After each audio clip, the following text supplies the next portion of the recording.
Hello, my name is Joe Pusateri, and I'm an alcoholic in recovery. I've been sober for a little over 11 years. And my story is that um, I didn't grow up particularly religious. I didn't have a whole lot of interest in church for most of my adult life. And then I got sober when I was 29 years old. In the process of getting sober, I absolutely came to believe that there is a God, and a God that is loving and caring and one of grace and mercy, because that God saved me. And over a period of time, I began to develop a faith or a religion around that belief in God. So when I was, I don't know, about 31, maybe 32 years old, I began to discern a call into ministry.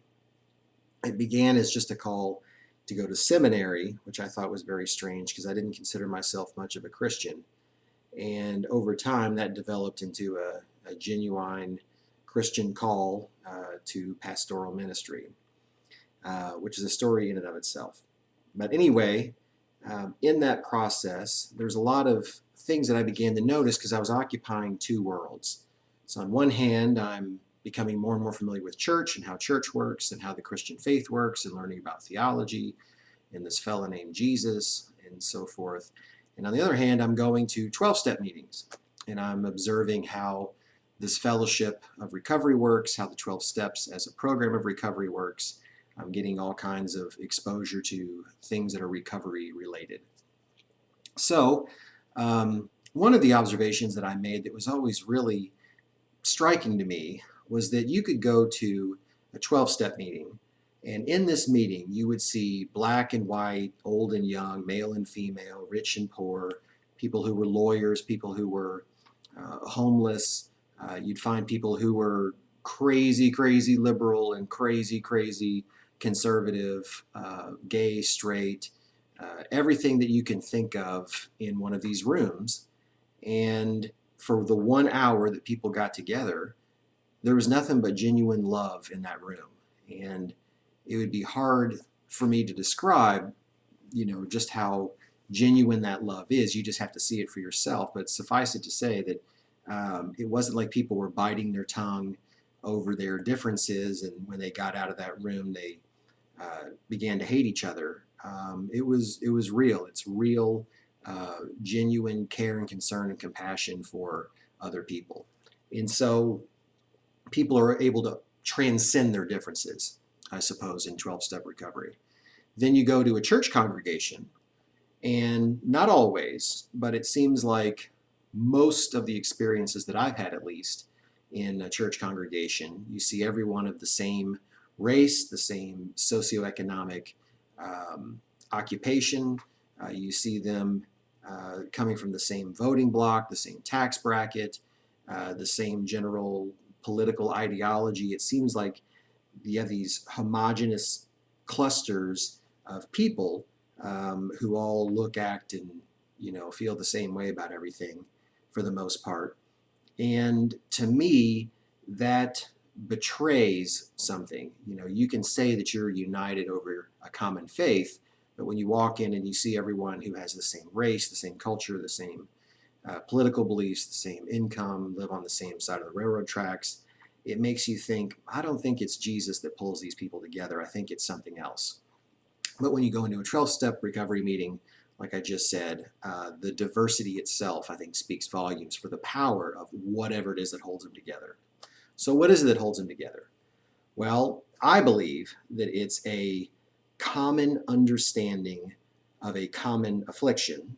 So the fact that everyone in that room is an addict or an alcoholic, depending on whatever room you're in, and a common understanding of a common solution. So for the people that you'll find in a 12-step recovery meeting, the 12 steps, the fellowship, there is a common understanding, appreciation, experience, striving for a solution to the common affliction. And that is so powerful, it's able to help people transcend what would otherwise divide us. And so I had observed that, and I think to myself, wow, like that's powerful. You have these people who are able to overcome their differences here, and that seems to be something that the people over here in the church would like, but can't seem to get, and it seems like they could learn from this. And I've always thought about ways in my ministry of transporting some of the principles and values that you would find that produce that effect into a church congregation. And there are other, differences between those two kinds of communities. The fact that 12-step recovery meetings are generally leaderless, the fact that the organizations themselves are decentralized, that they're top up rather than bottom down in terms of their authority structure, I think is something that the church could learn a lot from. So anyway, that's something that's kind of been going on in my mind for the past however long I've been in ministry, 9 years or so. And along with that, I've also noticed something interesting, which is that you don't see a lot of clergy people, you don't see a lot of pastors, ministers in recovery. So, when I go to meetings, I'll see plenty of plumbers and waiters and lawyers and doctors and airline pilots and housemakers and everything else. You see a lot of kind of every segment of society for the most part. But you don't see a lot of pastors. In fact, I know a couple of Catholic priests, and I know just a handful of Protestant ministers, but they're really hard to find. And for a long time, I only knew one other one out of an enormous community in Louisville, which has close to 500 meetings a week. So quite a few people, and I only found one other Christian, Protestant minister in recovery. And so I thought that was kind of odd. And as time goes by, I recognize that, the church has a complicated history with addiction, and particularly alcoholism, because it was the Protestant church that, spearheaded the temperance movement and eventually was able to, have prohibition legislation, go across the country. The church has been, a dominant force in society, I think, which sets the paradigm for certain social issues and ills. And with alcoholism, this particular condition has always been seen, I think, as a moral failing, that there's something wrong with one's morals, and so they make bad decisions. They choose to engage in destructive behavior, and the church, framing that, has then sought to be a solution to that. And, and I don't begrudge them a bit, but suffice it to say, it's a complicated history. And even though the science around addiction has changed, and we tend to understand addiction differently, more as a brain disorder or disease or whatever language you want to use, and not a moral failing, old habits, old ways of seeing things die hard. And I think even at its best, the church still tends to view it as a moral failing. To make things more complicated, because 12-step recovery comes out of religious, a religious movement or a religious viewpoint, particularly as we talk about a spiritual awakening or a vital spiritual experience, psychic change, those kinds of things. And because Alcoholics Anonymous, the first 12-step recovery program, is kind of a descendant in certain ways of the Oxford Group, which is a religious organization. We see a spiritual solution even to this day for alcoholism and other addictions. So to say that another way, even though we understand addiction itself to be more of a bodily, mental condition, biological condition, that this is something that has more of a cause, as a brain disorder or what have you, it's still a spiritual solution, at least as it's described by 12-step recovery, that seems to be the most effective, or at least the most ubiquitous in recovery. So that makes things complicated.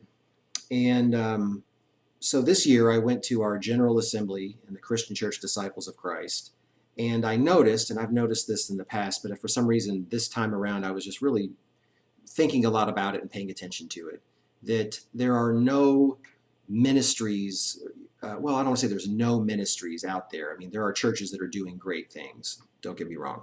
There's not a lot of organized, big efforts within our denomination for addiction and recovery per se. That there are some kinds of ministry initiatives out there which touch or push up against addiction, such as our prison and jail ministries or mental health initiatives, but nothing that is just defined and named as addiction and recovery ministry. Furthermore, there's a lot of people at our General Assemblies that very much enjoy going out and drinking, and among the people like to go out and drink, there's quite a few that like to get quite drunk. And not here to judge that. It's just part of the culture, I suppose, that adds to the big picture. And then, so there's not a lot of addiction recovery ministry. And I thought that's interesting considering the fact that we have lots of ministries for all kinds of issues, in society, and I'm glad that we do. But addiction is a pretty big one. Addiction faces or is an issue in almost all of our communities, and particularly in certain areas of the country where the so-called opioid epidemic is raging. And so it's an issue in our communities. It's definitely an issue in our congregations, meaning that there are people, of course, who are struggling with addiction in our congregations. But more so, in my experience, there are people who are the family members of those struggling with addiction. So, for example, the mothers, the fathers, the sisters and brothers, the sons and daughters, the friends of addicts go to the church. The church has always been kind of the place where people like that tend to go. I have found that church congregations are disproportionately populated by people who are related to those who are in addiction, active or sober or what have you. So it's an issue in our communities. It's an issue in our congregations, at least indirectly. And then it's an issue behind the pulpit. So I know for a fact that there are pastors who are struggling with addiction, or who are getting sober, or who are maintaining good sobriety. I know that for a fact because we've met. But a lot of them are hiding. A lot of them do not feel that it's safe to come out in recovery. And I think a lot of that has to do with the cultural baggage, that comes with addiction around the church. I've had some pastors come to me and tell me that they pastor in a small town and they want to get sober. They know they need to get sober. They know that there are local 12-step meetings, but they're terrified to go because they're afraid they're going to run into somebody that they know, or somebody that somebody's going to be there that tells somebody that they know that's in the church, and that they're going to be fired. And a lot of times there's always a few people in a church congregation that kind of have it out for the pastor, and this would just give them good ammunition. And so they're terrified to seek help, and rightly so. I can absolutely see how somebody would lose their job. So I see it as a big issue, right? Just to kind of step back and summarize, addiction is a big issue in our communities. It is a significant issue in our congregations. And along with it being in our congregations, let me just add on that because there's a lot of family members, there is a lot of codependency in congregations. And codependency is its own issue, but it's serious and it causes people to suffer, and people deserve to be free of that particular issue. And then there's the problem of addiction or codependency, for that matter, behind the pulpit. So I've been feeling very strongly that I should be a part of the solution when it comes to helping initiate a church-wide, denomination-wide, ecumenical effort, what have you, for addiction and recovery. Spearheading some big addiction and recovery ministry, at least in my church and my denomination. And in thinking about, well, where do you start with that? We have another General Assembly that'll be coming up in 2 years. It's every 2 years. And then you have regional assemblies happening all the time in different regions. And so the question is, what do you do about all that? Do you try to educate? Do you try to provide people with resources? Do you organize advocacy work and work towards policy changes, or broader cultural changes? Trying to persuade churches to adopt certain policies, regarding addiction in their communities, congregations, or in leadership. Um, and in thinking about it, there's probably a lot of right answers. But one that I'm exploring is trying to help establish a treatment center and maybe one day multiple treatment centers specifically for clergy. So this is something that our sisters and brothers on the Catholic side actually have, and as far as I know, it works well. So if you are a priest who is struggling with addiction, if you recognize your problem and seek help, they can send you to one of these treatment centers that are for Catholic priests, and then you don't lose your call, you don't lose your job, and you get help, and then you're placed back into ministry. I don't know the details about how all that works. That's something I need to educate myself on. But as far as I know, that's kind of the broad sweep of it. And as far as I know, there's nothing on the Protestant side. Maybe there is. I have not been able to find anything. So that means that if there are treatment centers out there for Protestant clergy, or that at least accept Protestant clergy, I don't know about it. And so if it does exist, then it's probably pretty rare. We could probably use some more, is what I'm saying. But it might be that there are none. And I think that would be a good place to start. Number one, I think that of all the numbers of people we're talking about, communities filled with addiction, congregations filled with addiction issues, and pulpits with addiction issues, it seems like that last group would be the smallest and the easiest, to kind of tackle and try to make a difference. Plus, also, I think that if you can help leadership, ideally, a sober pastor is going to have a positive influence on her, his congregation, and community. So it could be an entry point to dealing with all three levels that I mentioned. So that is my idea. I'm seriously exploring that. What I envision is a nice retreat center, that is specifically for substance abuse disorder treatment, something along the lines of a traditional, 28-day to 3-month to 6-month program. I see, perhaps that this facility could be used for a lot of follow-up recovery activities and care, and that when people would leave these treatment centers, they would be equipped with certain best practices that could be established and communicated, so that they're widely known.